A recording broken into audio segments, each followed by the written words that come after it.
إن الحمد لله نحمده ونستعينه ونستغفره ونعوذ بالله من شرور أنفسنا ومن سيئات أعمالنا. من يهده الله فلا مضل له ومن يضلله فلا هادي له، وأشهد أن لا إله إلا الله وحده لا شريك له، وأشهد أن محمدا عبده ورسوله. يا أيها الذين آمنوا اتقوا الله حق تقاته ولا تموتن إلا وأنتم مسلمون. يا أيها الناس اتقوا ربكم الذي خلقكم من نفس واحدة وخلق منها زوجها وبث منهما رجالا كثيرا ونساء، واتقوا الله الذي تساءلون به والأرحام إن الله كان عليكم رقيبا. يا أيها الذين آمنوا اتقوا الله وقولوا قولا سديدا يصلح لكم أعمالكم ويغفر لكم ذنوبكم، ومن يطع الله ورسوله فقد فاز فوزا عظيما. أما بعد، فإن خير الحديث كتاب الله، وخير الهدي هدي محمد صلى الله عليه وسلم، وشر الأمور محدثاتها، وكل محدثة بدعة، وكل بدعة ضلالة، وكل ضلالة في النار. فأعوذ بالله من الشيطان الرجيم. بسم الله الرحمن الرحيم. اتل ما أوحي إليك من الكتاب وأقم الصلاة إن الصلاة تنهى عن الفحشاء والمنكر ولذكر الله أكبر والله يعلم ما تصنعون.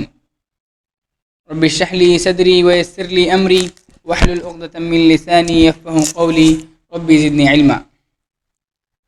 حاضرین جمعہ، ابھی میں نے آپ لوگوں کے سامنے خطبہ مسنونہ کے بعد 21ویں پارے کی پہلی آیت کا تلاوت کیا، جس میں اللہ تعالیٰ پیارے نبی صلی اللہ علیہ وسلم سے فرما رہا ہے، جس کتاب کی وحی آپ کے پاس آ رہی ہے اس کتاب کی تلاوت کرتے رہیے اور نماز قائم کیجیے، اس لیے کہ نماز بے حیائی اور برائی سے روکتی ہے، اور اللہ تعالیٰ کا ذکر بہت بڑی بات ہے، جو کچھ تم کر رہے ہو اللہ اس کو خوب جانتا ہے۔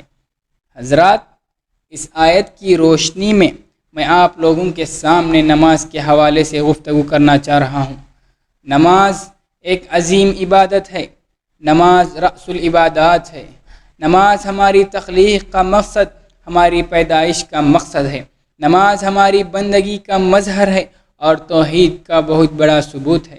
نماز سے حاصل ہونے والا سب سے بڑا سبق یہی ہے کہ ہم اللہ کے بندے اور اللہ تعالی ہمارا معبود ہے، وہی ہمارا خالق ہے، وہی ہمارا رازق ہے، وہی ہمارا مدبر ہے، وہی ہمارا پالنہار ہے۔ سجدہ اسی کے لیے، قیام اسی کے لیے، رکوع اسی کے لیے، اظہار بندگی اسی کے لیے، یہ نماز کا سب سے بڑا مقصد ہے، جسے شریعت نے توحید کے نام سے جانا ہی ہے۔ حضرات، نماز سے حاصل ہونے والے اسباق کو دیکھا جائے تو ایک کثیر المقاصد والی عبادت ہے۔ نماز ایک فرد کی بھی تربیت کرتی ہے اور نماز معاشرے کی بھی تربیت کرتی ہے۔ حضرات، اس روشنی میں ہمیں یہ دیکھنا چاہیے، ہر نمازی کو یہ کوشش کرنی چاہیے کہ جب میں نماز پڑھتا ہوں، نماز پڑھنے کے لیے جب کھڑا ہوتا ہوں تو کیا یہ سارے اسباب میرے اندر پائے جاتے ہیں یا نہیں۔ تو ہر نمازی کو ان تمام چیزوں پر غور کرنا چاہیے کہ جب بھی ہم نماز پڑھتے ہیں تو کیا یہ سارے اسباب جو نماز اپنے اندر پوشیدہ رکھتی ہیں، کیا یہ تمام اسباب ہمارے اندر پائے جاتے ہیں، مجھ میں پائے جاتے ہیں یا نہیں۔ ہر نمازی کو غور کرنا ضروری ہے۔ حضرات، نماز بنیادی طور پر جب آپ دیکھیں گے انسانی مزاج اور انسانی طبیعت پر غیر معمولی اثرات رکھتی ہے۔ انسانی مزاج میں مثبت صفات بھی پائی جاتی ہے، منفی صفات بھی پائی جاتی ہے۔ کچھ لوگوں کے اندر اچھی عادتیں بھی ہوتی ہیں اور کچھ لوگوں کے اندر بری عادتیں بھی پائی جاتی ہے، لیکن نماز اس انسان کے اندر جس کے اندر بری صفات، منفی صفات، بری عادتیں، برے اخلاق پائے جاتے ہیں، نماز ان تمام برائیوں کو دور کرتے ہوئے نظر آتی ہے۔ جیسا کہ سورۃ المعارج میں اللہ تعالیٰ فرما رہا ہے، ان الانسان خلق ہلوعا اذا مسہ الشر جزوعا واذا مسہ الخیر منوعا، یعنی بے شک انسان بہت جلد باز پیدا کیا گیا ہے۔ اذا مسہ الشر جزوعا، جب کوئی اسے مصیبت لاحق ہوتی ہے تو وہ بے چین، بے صبرہ ہو جاتا ہے۔ واذا مسہ الخیر منوعا، وہیں اگر اسے کوئی نعمت یا کوئی انعام مل جاتا ہے تو وہ لالچی بن جاتا ہے، بخیلی بن جاتا ہے، یعنی جب اسے کوئی مصیبت لائق ہوتی ہے تو وہ بات بات پر پریشان ہو جاتا ہے، بے چین ہو جاتا ہے۔ جب انسان پر مصیبت آتی ہے تو بے صبرا ہوتا ہوا نظر آتا ہے۔ وہیں اگر اللہ تعالیٰ اسے اگر کوئی مال دیتا ہے، کوئی دولت دے دے، کوئی عزت نواز دے تو انسان بے صبرا ہوتا ہے مال کے سلسلے میں، تو انسان بے چین ہو جاتا ہے اور لالچی ہوا نظر آتا ہے، لالچی بنتے ہوئے نظر آتا ہے اور کہتا ہے یہ سارا کا سارا مال میرا ہے، یہ دولت میری ہے، یہ تمام کی تمام پراپرٹی میری کہتے ہوئے نظر آتا ہے اور اس کو خرچ کرنے میں بخیلی کرتے ہوئے نظر آتا ہے۔ لیکن قرآن نے ان فطری کمزوریوں کو ذکر کرتے ہوئے کہا، ان فطری کمزوریوں سے اگر کوئی طبقہ محفوظ ہے، کوئی جماعت محفوظ ہے تو وہ جماعت ہے الا المصلین، سوائے نمازیوں کے۔ ان تمام کمزوریوں میں وہ تمام افراد آ جاتے ہیں جو نمازوں میں سستی کرتے ہیں، نمازوں کی پابندی نہیں کرتے۔ اور نمازیوں میں بھی ایسے نمازی، کون سے نمازی؟ قرآن آگے کہتا ہے الذین هم علی صلاتهم دائمون، یعنی ایسے نمازی جو اپنے نمازوں کو 5 وقتانہ وقت پر ادا کرتے ہیں، نمازوں میں ہمیشگی کا اختیار کرتے ہیں، نمازوں کے پابند ہوتے ہیں، وہی لوگ ایسے بری صفات، بری کمزوریوں سے محفوظ ہوتے ہوئے نظر آتا ہے۔ یہ میں نہیں کہہ رہا ہوں بلکہ قرآن کا قول ہے۔ ایسا نہیں کہ دل میں آیا تو نماز پڑھ لی، دل میں نہیں آیا تو فلاں نماز کو چھوڑ دیا، ہرگز ہرگز نہیں۔ جو لوگ ہمیشہ نمازوں میں پابند ہوتے ہیں وہ لوگ کبھی بے چین نہیں ہوتے، بے صبرے نہیں ہوتے اللہ تعالیٰ کے راستے میں۔ حضرات، اس سے اندازہ ہوتا ہے کہ نماز انسان کے اخلاق، اس کے مزاج، اس کی سوچ، اس کی طبیعت پر کس قدر اثر انداز ہوتی ہے۔ حضرات، اس نقطۂ نظر سے جب ہم نماز کا جائزہ لیں گے تو نماز کے اندر بہت سارے پیغامات موجود ہیں۔ آئیے ہم سب مل کر ان تمام پیغامات کو جانتے ہیں۔ سب سے پہلا پیغام جو نماز ہمیں دیتی ہے وہ یہ ہے قبلے کی اہمیت، قبلے کی پہچان، قبلے کی اہمیت کا پیغام ہمیں نماز دیتی ہے۔ یعنی قبلہ اس امت کی پہچان ہے، قبلہ اس امت کی شعار ہے۔ نماز اسی وقت نماز کہلائے گی جب ہم قبلہ رخ ہو کر نماز پڑھیں گے۔ اگر کوئی آدمی کسی بھی سمت رخ کر نماز پڑھ لے گا تو اس کی نماز کبھی بھی نماز نہیں کہلائے گی، کیونکہ وہ قبلہ چھوڑ کر دوسری جانب رخ کر نماز پڑھ رہا ہے اور وہ نماز ناقابل قبول ہوتی نظر آئے گی۔ محترم بھائیو، تو ہمیں چاہیے کہ نماز ہمیں سب سے پہلے قبلے کی عظمت، قبلے کی اہمیت، قبلے کی معرفت ہمیں بتاتی ہے اور ہمیں سبق سکھاتی ہے قبلے کی۔ اسی طرح نماز ہم سب کو، مجھے اور آپ کو جو دوسرا پیغام دیتی وہ یہ ہے میدان محشر کی یاد دلاتی ہے۔ یعنی ایک دن آئے گا ہم سب کو میدان محشر میں جمع ہونا ہے، ویسے ہی کھڑے ہونا ہے میدان محشر میں جس طرح آج ہم صفوں میں نمازوں کے لیے کھڑے ہوتے ہیں۔ محترم بھائیو، ہمیں پتہ چلا کہ نماز ہم سب کو میدان محشر کی یاد دلاتی ہے۔ یعنی نماز جس طرح آج ہم نمازوں میں کھڑے ہوتے ہیں، اسی طرح کل ایک دن آئے گا جہاں میدان محشر میں اللہ کے سامنے کھڑے ہونا ہے۔ انسان تو انسان، اللہ تعالیٰ کہتا ہے انسان تو انسان، میدان محشر میں فرشتے بھی ہمیں صف باندھتے ہوئے کھڑے ہوئے نظر آئیں گے۔ یوم یقوم الروح والملائکۃ صفا لا یتکلمون کہتا ہے قرآن۔ محترم بھائیو، اس سے ہمیں معلوم ہوتا ہے جس طرح آج ہم نمازوں میں صفیں باندھ کر اللہ کے سامنے کھڑے ہوتے ہیں، کل قیامت کے دن بھی اسی طرح ہمیں اللہ کے سامنے کھڑے ہونا ہے۔ علامہ ابن قیم فرماتے ہیں، ان کا ایک مشہور قول ہے، آدمی کو اپنے رب کے سامنے 2 عظیم قیام کرنا پڑتا ہے۔ یعنی دنیاوی زندگی کا ایک قیام ہوتا ہے اور ایک اخروی زندگی کا قیام۔ دنیاوی زندگی کا قیام مطلب نمازوں کا قیام ہے۔ جس طرح آج ہم اللہ تعالیٰ کے سامنے صفیں باندھ کر کھڑے ہوتے ہیں، یہ دنیاوی قیام ہے۔ اور اخروی قیام کا مطلب یہ ہے کہ کل میدان محشر میں بھی اسی طرح ہم صفیں باندھ کر اللہ کے سامنے کھڑے ہونا ہے۔ تو پتہ چلا تو نماز مجھے اور آپ کو میدان محشر کی یاد دلاتی ہے۔ جو شخص نمازوں میں پابند رہے گا، نمازوں کے لیے حاضری دیتے رہے گا اور اپنے صفیں درست کرنے کی کوشش کرتا رہے گا، کل قیامت کے دن بھی میدان محشر میں بھی وہ صفیں میں درست نظر آئے گا اور اس کی صفیں بالکل سیدھی ہوئیں گی۔ اگر ہم آج اپنے صفوں کو درست نہیں کریں گے، ہماری زندگیوں میں نمازوں کی صفوں میں ہم حاضری نہیں دیں گے، تو کل قیامت کے دن میدان محشر میں بھی ہم ان صفوں میں لڑکتے کھڑکتے ہوئے نظر آئیں گے۔ محترم بھائیوں، اسی طرح نماز ہمیں اور آپ کو تیسرا پیغام جو دیتی ہے پاکی صفائی کا ہمیں سبق دیتی ہے۔ محترم بھائیوں، ہماری زندگیوں میں پاکی صفائی کی بہت بڑی اہمیت ہے۔ مسلمان کو چاہیے کہ وہ اپنے زندگی میں پاکی صفائی کا خاص خیال رکھے۔ مسلمان اور میل کچیل، مسلمان کا گھر اور گندا ہو، مسلمان کا لباس اور گندا ہو، مسلمان کی گلی اور گندی ہو، مسلمان اور گندگی، یہ دو چیزیں جمع نہیں ہو سکتی، کیونکہ پیارے نبی صلی اللہ علیہ وسلم نے فرمایا الطہور شطر الایمان، یعنی پاکی صفائی آدھا ایمان ہے۔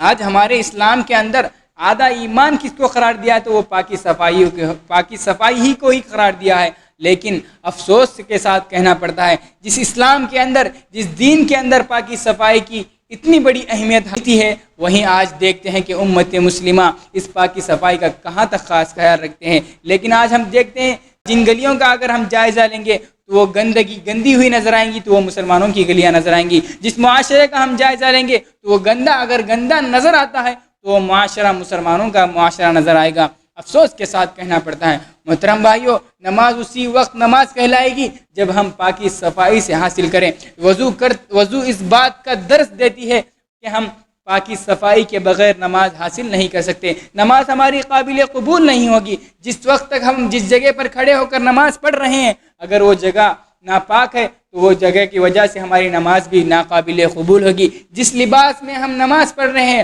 اگر اسے گندگی لگی ہوئی ہے، اگر وہ گندا لباس ہے، تو اس وقت بھی ہماری نماز ناقابل قبول ہوگی۔ محترم بھائیوں، تو ہمیں نماز پاکی صفائی کا درس دیتی ہے، کیونکہ اللہ تعالیٰ فرماتا ہے ان اللہ یحب التوابین ویحب المتطہرین، کہ اللہ تعالیٰ توبہ کرنے والوں اور پاکی صفائی کا رکھنے والوں کو بہت زیادہ پسند کرتا ہے۔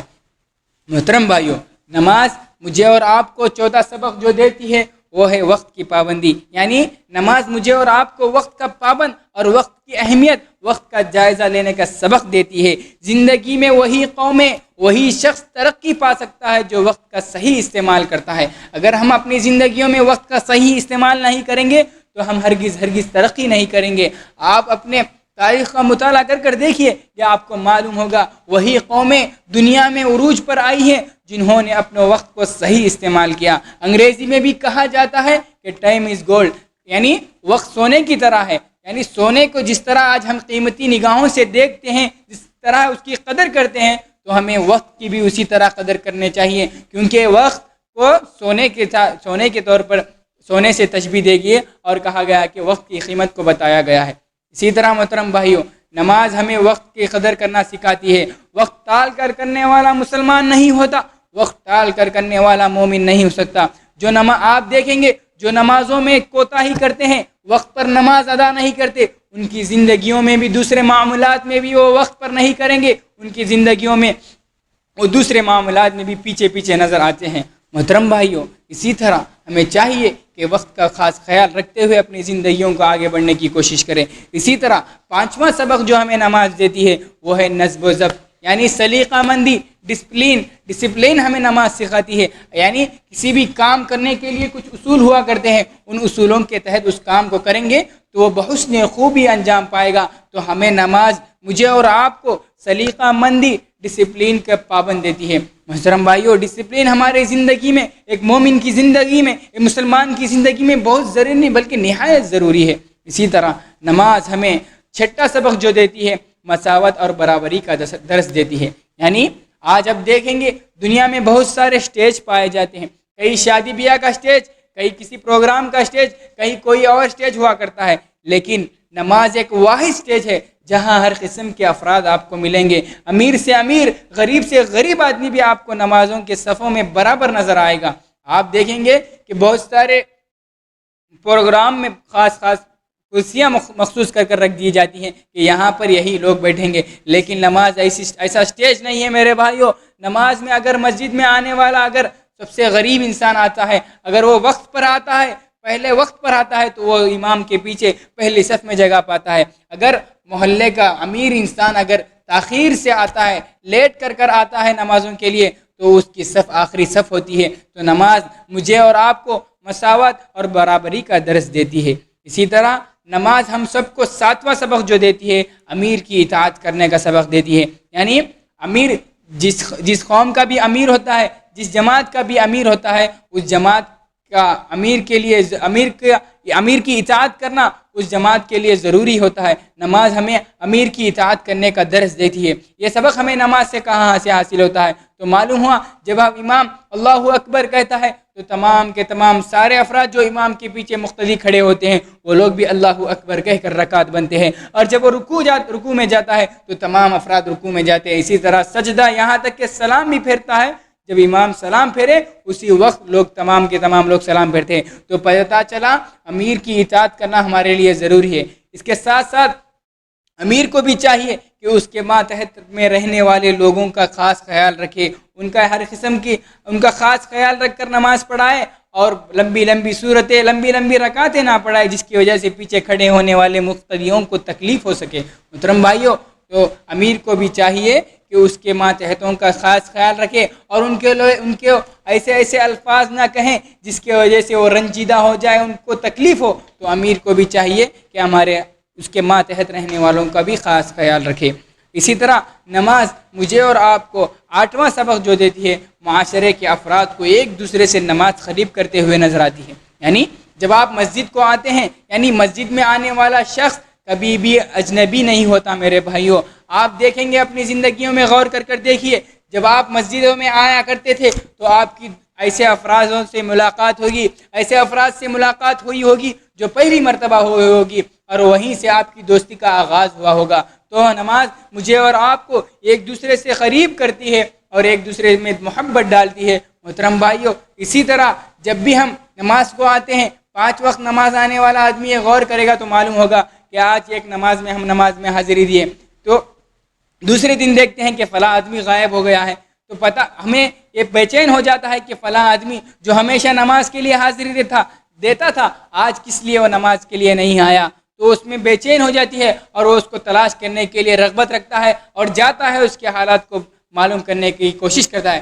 جیسا کہ آپ صلی اللہ علیہ وسلم جب کبھی بھی نماز پڑھاتے تو لوگوں کی طرف رخ کر بیٹھ جایا کرتے تھے اور دیکھتے کہ کوئی آدمی غائب ہے جو ہمیشہ نمازوں میں آیا کرتا تھا، یا کوئی صحابی غائب ہے جو نمازوں میں حاضری ہمیشہ دیتے تھے لیکن آج نہیں آئے پائے ہیں۔ اگر نہ آئیں گے تو اسی وقت آپ صلی اللہ علیہ وسلم جاتے ہیں، اس کے گھر جا کر اس کی تکلیف کو پوچھتے ہیں، اس کا حال دریافت کرتے ہیں اور اس کی ضروریات کو پورا کرتے ہوئے نظر آتے ہیں۔ تو نماز مجھے اور آپ کو ایک دوسرے سے قریب کرنے کی دعوت دیتی ہے۔ محترم بھائیوں، نماز میں بہت سارے اسباق پائے جاتے ہیں، بہت سارے پیغامات پائے جاتے ہیں، اتنے ہی نہیں بہت سارے ہیں، لیکن وقت ہمیں اجازت نہیں دیتا کہ ہم ان پیغامات اور ان ایسے بہت سی چیزوں کو ذکر کریں۔ انشاءاللہ اگر موقع ملے گا تو آئندہ جمعہ میں ہم اس کو پیش کرنے کی کوشش کریں گے۔ اللہ تعالیٰ سے دعا ہے کہ اللہ تعالیٰ ہم سب کو، مجھے اور آپ سب کو نمازوں کا پابند بنائے اور صحیح طور پر نماز ادا کرنے کی اور وقت پر ادا کرنے کی کوشش کرنے کی توفیق عطا فرمائے۔